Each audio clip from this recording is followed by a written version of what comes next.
မြင်းဝင်းမင်းသားကဘလို့လူမျိုးလဲဆိုရင်မင်းတို့မင်းသားမြစ်ထားတဲ့အမဲသားမစားရဘူးဆိုတဲ့အမိတ်အပြင်မင်းတို့မင်းကိုယ်တိုင်ဘေးမဲ့ပေးထားတဲ့မင်္ဂလာနွားဖြူတော်တွေကိုပါတပ်ပြီးစားပစ်ခဲ့တဲ့သူပါသူနဲ့အတူစိုးပေါ်စိုးဘက်အဖြစ်ညီငယ်မြင်းကုန်နိုင်မင်းသားပါပါသေးတယ်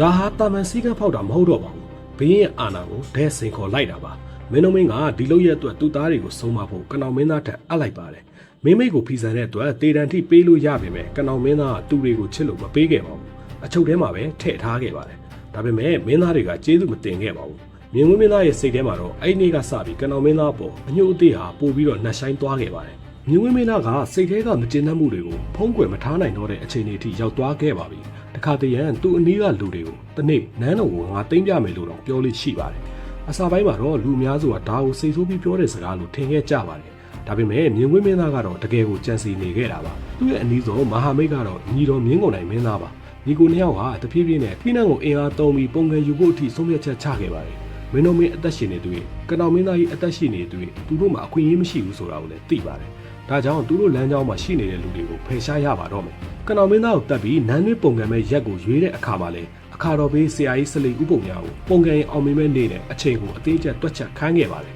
မြင်းကုန်းနဲ့မြင်းကုန်နိုင်မင်းသားပုံကန်မှုလူသူနဲ့လက်နက်တွေကိုတိတ်တဆိတ်စုဆောင်းနေကြပါတယ်